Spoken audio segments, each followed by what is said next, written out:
Last lecture तक हमने इस पर्टिकुलर प्रॉब्लम का ऑर्थोग्राफिक व्यू हमने ड्रॉ किया हुआ था। ओके, उस टाइम पे हमने डिस्कस किया था कि कोई भी प्रॉब्लम हो, अगर वो सेक्शनल व्यू के लिए पूछा गया है तो पहले उसको क्या करना है, ऑर्थोग्राफिक व्यू ड्रॉ करना है और बाद में उसे कन्वर्ट करना है सेक्शनल व्यू के अंदर, है ना। तो ये हमने उस टाइम पे डिस्कस किया हुआ था। तो आज अभी इसी को कंटिन्यू करते हुए जो ऑर्थोग्राफिक व्यू है उसको कन्वर्ट कैसे करते हैं आइसोमेट्रिक व्यू में, ये हम लोग सेक्शनल व्यूज में ये हम लोग डिस्कस करेंगे। ठीक है, तो ये कैसे ड्रॉ करना है ये तो आपको पता है। ओके, अगर नहीं है तो आप ये फिर से पिछला वाला जो वीडियो है एक बार रिमाइंड कर सकते हैं। अभी हमें क्या एडिशनल चीज़ करनी है जिससे ये जो प्रॉब्लम में हमें ये दिया हुआ है ना, ये जो दिया गया है उसका हम लोग यूज़ कर सकते हैं। ठीक है, तो उसका यूज़ कैसे करना है वो अभी हम लोग डिस्कस करते हैं। अभी सेक्शनल व्यूज़ के टाइम पे हमने देखा हुआ था कि इस अगर ऑब्जेक्ट को ये जो सेंटर लाइन है उसी को अगर हम लोग कटिंग प्लेन कंसिडर करते हैं और ऑब्जेक्ट को वैसे ही उसी सेंटर लाइन के थ्रू अगर कट करते हैं तो फिर उसके दो हिस्से बन जाएंगे, दो पार्ट्स बन जाएंगे। तो जो इधर वाला पार्ट है, मतलब ये वाला जो पार्ट है ना, ये वाला, उसको हमने निकाल के फेंक दिया और जो बचा हुआ पार्ट है उसको एरो के डायरेक्शन में हम लोग ऑब्जर्व कर रहे हैं and then we are going to draw the sectional front view. ठीक है, ये उसका बेसिक फंडा है। ओके, अब उसका रिप्रेजेंटेशन इस ऑर्थोग्राफिक व्यू में कैसा रहेगा और फिर इस ऑर्थोग्राफिक सेक्शनल फ्रंट व्यू को या फिर ऑर्थोग्राफिक व्यू को हम लोग सेक्शनल फ्रंट व्यू में कैसा कन्वर्ट करेंगे ये अभी हम लोग देखते हैं। ठीक है, अब उसके पहले हमें ये जो सेंटर लाइन है उस सेंटर लाइन को टॉप व्यू में कन्वर्ट करना है। किस में कन्वर्ट करना है, उसे हमें कन्वर्ट करना है कटिंग प्लेन में। तो वो कटिंग प्लेन में कन्वर्ट करने के लिए हमने पहले भी डिस्कस किया हुआ था, हमें क्या करना होता है, हमें वो जो लाइन है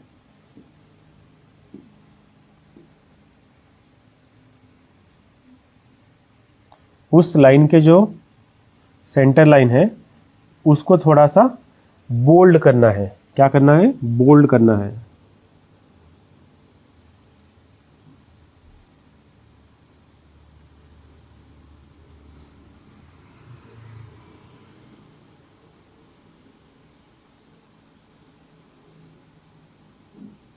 ओके, ऐसा हमने उसको बोल्ड कर दिया। अब जो एरो है उसको हम लोग दो तरीके से दिखा सकते हैं। कैसे दिखा सकते हैं, फर्स्ट यहां पे ऐसा, ठीक है, और यहां पे नेम करना है ए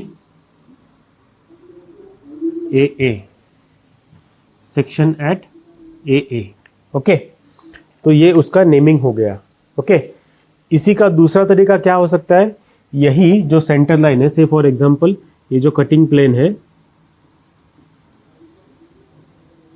ओके, समझो ये कटिंग प्लेन है, अभी उसको हमने यहां से एरो दिखाया हुआ है ऐसा। ओके, ऐसा ना दिखाते हुए हम लोग क्या कर सकते हैं, हम लोग ऐसा भी एरो दिखा सकते हैं।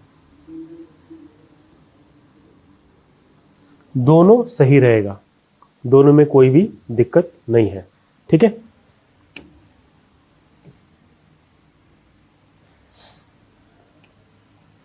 ओके, आई होप आपको ये समझ में आया है। ठीक है, अब आप देखो इस ऑब्जेक्ट को हमने ऐसा कट किया है। ओके, ये वाला जो पोर्शन है उसको निकाल दिया और जो बचा हुआ पोर्शन है उसको अभी हम लोग विजुअलाइज कर रहे हैं या फिर देख रहे हैं।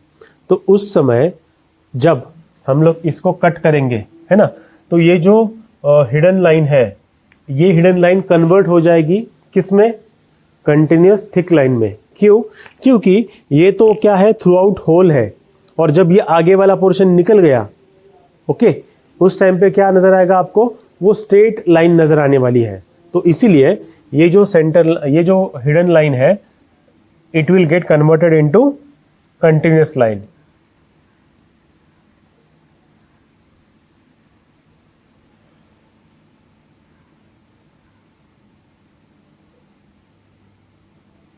ठीक है, सेम यहां पर भी। अब ये ओवरलैप्ड होगा, थोड़ा सा दिखने के लिए ठीक नहीं लगेगा, बट आप समझ लो। और इसी का हमने एक रूल भी डिस्कस किया हुआ था। क्या रूल था वो? कि कोई भी सेक्शनल व्यू में हिडन लाइन नहीं होती है, या फिर हम लोग ड्रॉ नहीं करते हैं। दोनों तरीके से आपको समझना है, ठीक है। अब और एक हमने डिस्कस किया हुआ था कि कोई, ये अभी बेसिकली सेक्शनल व्यू है, तो उस सेक्शनल व्यू में कोई भी कंटिन्यूस लाइन है वो एक दूसरे को क्रॉस नहीं करेगी।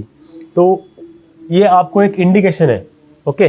तो उस टाइम पे यहाँ पे जो पोर्शन नजर आने वाला है वो वन सरफेस नजर आएगा, तो ये वाला जो पोर्शन है वो वहां पे रहेगा ही नहीं, तो इसलिए उसे हमें इरेज करना होगा,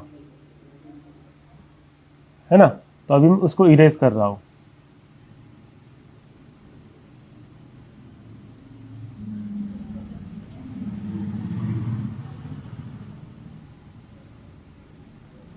लाइक दिस, ओके। और उसी के बाद ये वाला जो अंदर वाला पोर्शन है वो भी नहीं नजर आएगा, और ये वाला पोर्शन भी नजर नहीं आएगा। अच्छा, ये जो है पूरा का पूरा इरेज हो रहा है।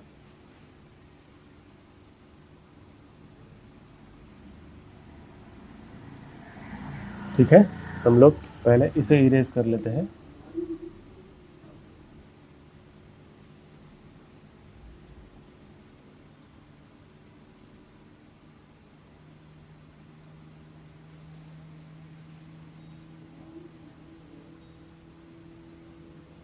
ठीक है, ये तो हो गया इरेज।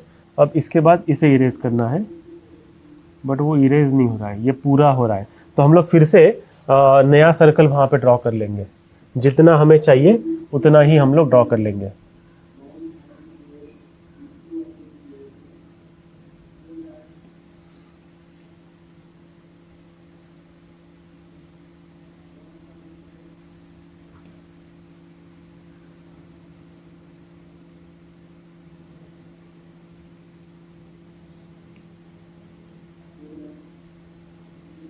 ठीक है,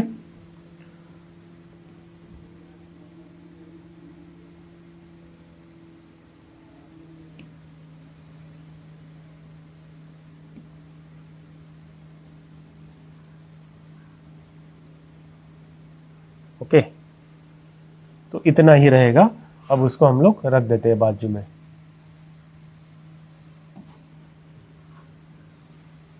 तो अभी आपको शायद पता चल गया है कि ये एग्जैक्टली मैं क्या कहने की कोशिश कर रहा हूँ। तो ये वाला जो पोर्शन है जहाँ पे जो कटिंग सॉ है वो टच होने वाली है, और वहाँ पे हम लोग हैचिंग लाइंस ड्रॉ करेंगे, ओके। तो आपको पता है हैचिंग लाइंस क्या होती है, 45 डिग्री के लिए यहाँ पे होती है। तो मैंने इसको ऑलरेडी 45 डिग्री सेट करके रखा हुआ है, तो मैं अभी वो 45 डिग्री वाली लाइंस ड्रॉ कर देता हूँ।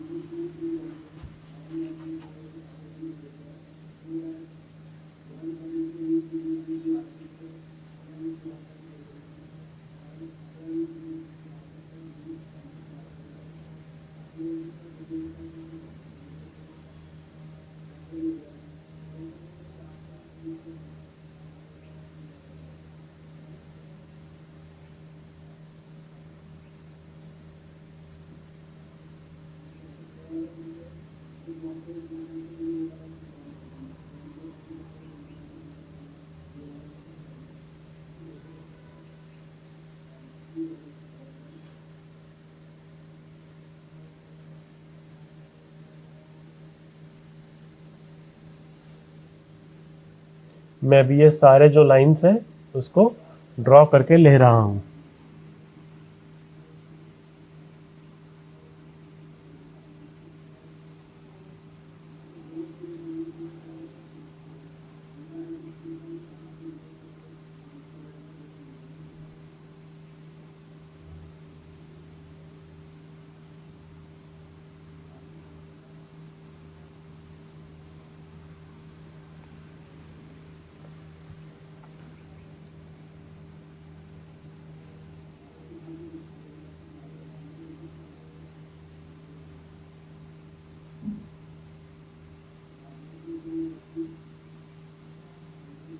और आपको ये पता है कि मैंने जो दूसरा कलर यूज़ कर रहा हूँ, वाइट लाइंस जो भी आपको नज़र आ रही है, those are continuous thick lines, और जो दूसरी जो शेड है वो है कंटिन्यूस थिन लाइंस। मतलब वो लाइन ड्रॉ करते समय आपको कोई भी पेंसिल के ऊपर प्रेशर देना नहीं है, वो हल्के हाथे से ड्रॉ करना है।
ओके, तो इस हिसाब से हमने सारे जो सेक्शन लाइंस है वो हमने ड्रॉ कर लिए हैं। ठीक है, अब इस ऑब्जेक्ट में क्या बचा हुआ है, डायमेंशनिंग बचा हुआ है, तो वो डायमेंशनिंग हम लोग कर देते हैं।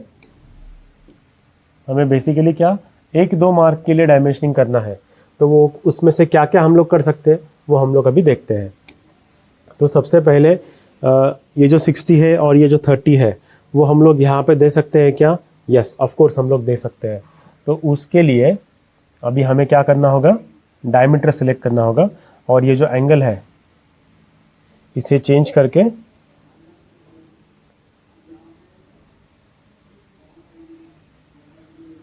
360 माइनस 45 डिग्री।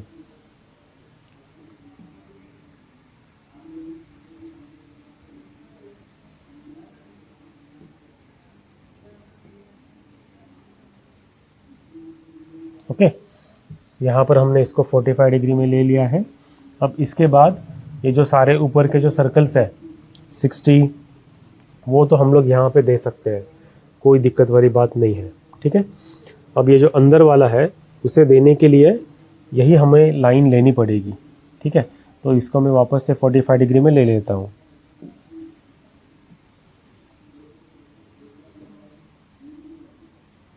और फिर जो लाइन सेंटर से पास होगी वहाँ से हमें एक लाइन खींच देनी है। ओके, या फिर इसको ऊपर भी लेके जा सकते हैं, वो बेटर रहेगा, ऊपर डायमेंशनिंग करने के लिए आसान है। यहाँ पे स्पेस है, क्योंकि अगर मैं इसे यहाँ पे लेके आता हूँ तो ये वाला जो विड्थ मुझे यहाँ पे देना है उसके लिए वो इंटरसेक्ट हो जाएगा।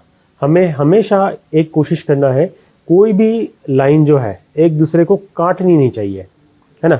यहाँ पर जो कट हो रहा है वो ठीक है, यहाँ पे ऑब्जेक्ट लाइन कट हो रही है, बट डायमेंशनिंग लाइन एक दूसरे को कट नहीं होनी चाहिए, उतना आपको ख्याल रखना है। ओके, तो 1-2 डायमेंशंस यहाँ पे हमने दे दिए हैं। अब इसके बाद 45 डिग्री वाला जो डायमेंशन है वो उसकी शायद ज़रूरत नहीं है।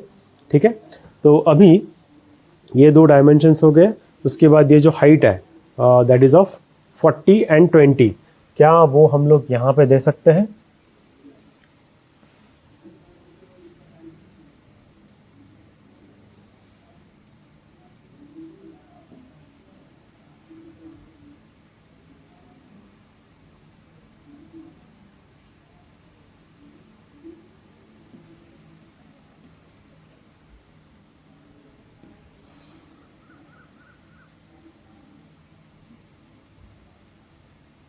यस, हम लोग यहाँ पे दे सकते हैं, कोई दिक्कत वाली बात है नहीं। देन जो 36 है वो 36 वाला ये वाला हाइट है ना, तो ये वाला जो हाइट है वो 36 है, तो उसे यहीं पे प्रोजेक्ट करना होगा।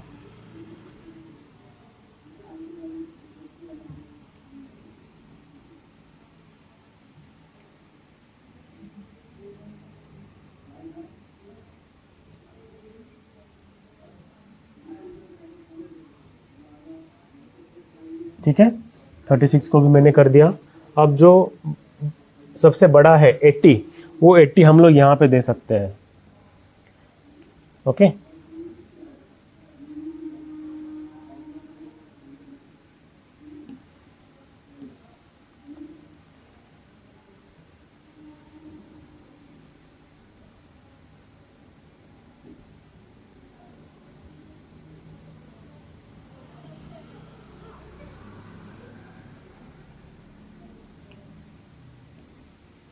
ठीक है, तो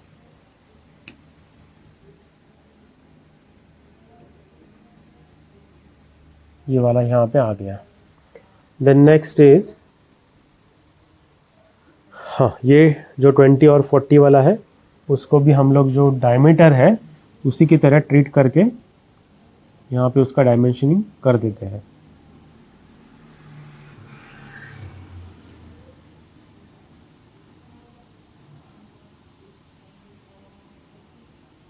ओके,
ओके, तो सारे हमने कर दिए हैं। ओके, अब एरोज है वो हमें ड्रॉ करके लेना है। अब यहाँ पे ये जो है अंदर वाला वो हम लोग दिखा रहे हैं। मैंने आपको एरो के लिए इंस्ट्रक्शन दिए हुए हैं। वो क्या है कि आपको ये सपोज आपने लाइन ड्रॉ की है तो सामने आपको ऐसा फील्ड एरो निकालना है। ओके, तो वो फील्ड अभी मुझे यहाँ पे थोड़ा इस मार्कर से थोड़ा दिक्कत होता है, बट आपको ठीक से देख के ड्रॉ करना है।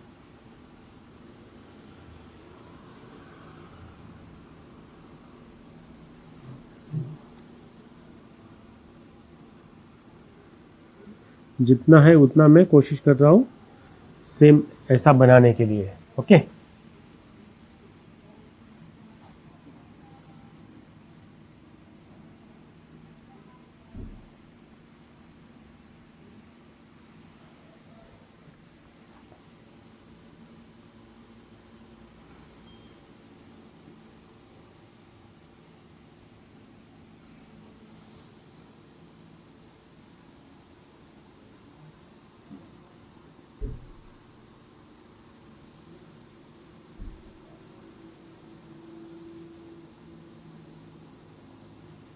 ठीक है, ऑलमोस्ट सारे एरो हमने ड्रॉ कर लिए हैं।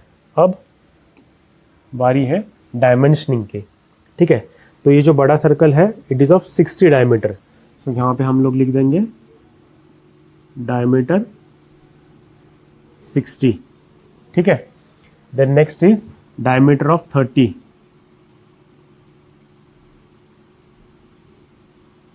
Diameter of 30। देन ये जो दोनों है वो कितने हैं, diameter of 60 and diameter of 40। So जो बाहर वाला है it is diameter of 60। Okay. और ये जो अंदर वाला है it is of diameter of 40।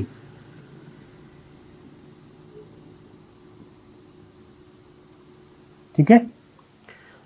Then ये जो हाइट है विड्थ है दैट इज ऑफ 80, तो उसे अलाइंड देना है।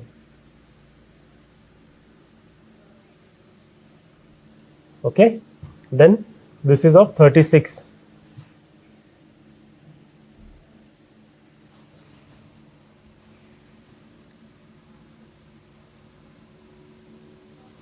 then this is 40 plus 20।